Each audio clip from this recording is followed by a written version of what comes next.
ভারতের রাজধানীর ঠিক সামর মাঝে মানে সেন্টারে একটা ভয়ঙ্কর ব্লাস্ট হয়েছে যা পুরো দেশকে নাড়িয়ে দিয়েছে। তো আজকের এই আলোচনায় আমরা দেখব ঠিক কি ঘটেছিল সেদিন, এর পেছনে কারা, আর এর এফেক্টটা ঠিক কতটা বড় হতে পারে। তো এই বিস্ফোরণটা হয়েছে পুরনো দিল্লির একটা সুপার বিজি এলাকায়। মানে এটা শুধু একটা র্যান্ডম রাস্তা না, জায়গাটা হচ্ছে ঐতিহাসিক লাল কেল্লার একদম কাছে, আর ঠিক একটা মেট্রো স্টেশনের গেটের সামনে।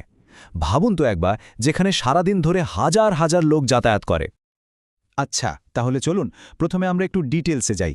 যারা ঘটনার সময় ওখানে ছিলেন, মানে প্রত্যক্ষদর্শী, আর প্রাথমিক যে রিপোর্টগুলো এসছে সেগুলোর উপর ভিত্তি করে বোঝার চেষ্টা করি যে ঠিক কী হয়েছিল সেই মুহূর্তে। রিপোর্ট যা বলছে, একটা গাড়ি সিগন্যালে এসে যখন স্লো হয়েছে ঠিক তখনই ওটা ব্লাস্ট করে। আর জায়গাটা তো যেমন বললাম, লালকেল্লা আর মেট্রো স্টেশনের গেটের মতো একটা জায়গা, মানে লোকে লোকারণ্য থাকে সবসময়। স্বাভাবিকভাবেই ওখানে একটা বিশাল আতঙ্ক ছড়িয়ে পড়ে। ব্লাস্টের পরপরই কিন্তু ইনভেস্টিগেশন এজেন্সিগুলো কাজে লেগে পড়েছে। তাদের সামনে এখন সবচেয়ে বড় চ্যালেঞ্জটা হলো এই পুরো পাজলটা সলভ করা, মানে কারা এর পেছনে, তাদের মোটিভটাই বা কী ছিল। তো চলুন দেখা যাক ইনভেস্টিগেশনের একদম প্রথম দিকের ক্লুগুলো কি বলছে। ইনভেস্টিগেটরদের মাথায় এখন একটাই মেইন প্রশ্ন ঘুরছে, যে এই অ্যাটাকটা ঠিক কী ধরনের ছিল। এটা কি একটা পাওয়ারফুল বোমা ছিল নাকি অন্য কিছু? কারণ এই প্রশ্নের উত্তরের উপরেই কিন্তু পুরো তদন্তের ডিরেকশনটা নির্ভর করছে। তো ফরেন্সিক টিমগুলোর প্রাথমিক ধারণা হচ্ছে এটা একটা আইইডি, মানে ইম্প্রোভাইজড এক্সপ্লোসিভ ডিভাইস ছিল। মনে করা হচ্ছে যে এটা অ্যামোনিয়াম নাইট্রেট, ফিউয়েল অয়েল আর একটা ডিটোনেটর দিয়ে বানানো হয়েছিল। এই জিনিসগুলো একসাথে মিশলে কিন্তু একটা সাংঘাতিক শক্তিশালী বোমা তৈরি হতে পারে। কিন্তু গল্পটা এখানেই শেষ হচ্ছে না। ইনভেস্টিগেশন যখন চলছিল ঠিক তখনই কাছাকাছি একটা জায়গা থেকে এমন একটা জিনিস উদ্ধার করা হলো যার সাথে এই ঘটনার কানেকশন থাকতে পারে বলে মনে করা হচ্ছে।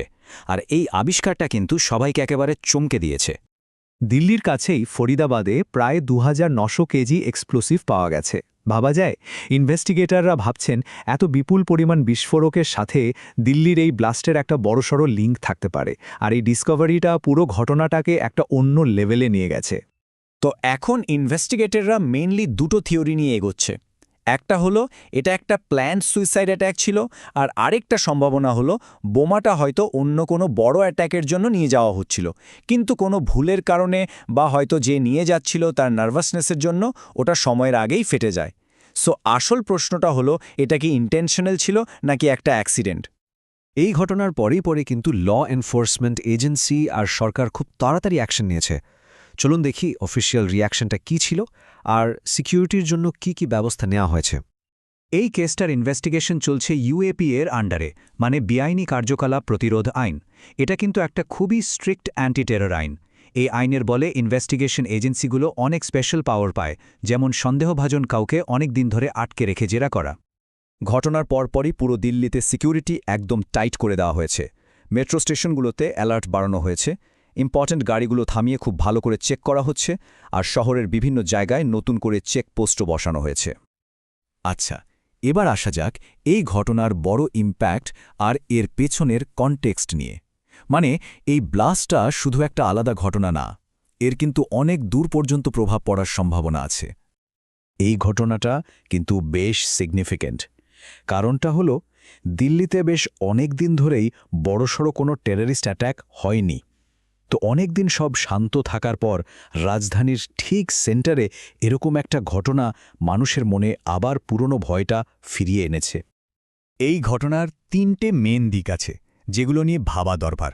প্রথমত, এটা সাধারণ মানুষের সেফটি নিয়ে যে একটা ভরসা ছিল তাতে একটা বড় ধাক্কা দিয়েছে। দ্বিতীয়ত, ভারতের ইন্টারনাল সিকিউরিটি সিস্টেম নিয়ে আবার নতুন করে প্রশ্ন উঠে গেছে। আর তৃতীয়ত, এই ধরনের ঘটনা কিন্তু প্রতিবেশী দেশগুলোর সাথে রিলেশনশিপেও একটা টেনশন তৈরি করতে পারে। সব শেষে একটা বড় প্রশ্ন কিন্তু থেকেই যাচ্ছে, এই ব্লাস্টটা ইন্ডিয়ার ওভারঅল সিকিউরিটি সিনারিওকে ভবিষ্যতে কিভাবে এফেক্ট করবে? এর ফলে কি কোনো নতুন সিকিউরিটি পলিসি আসবে, নাকি পুরনো চ্যালেঞ্জগুলোই আবার নতুন করে সামনে চলে আসবে? এর উত্তরটা হয়তো সময়ই আমাদের দেবে।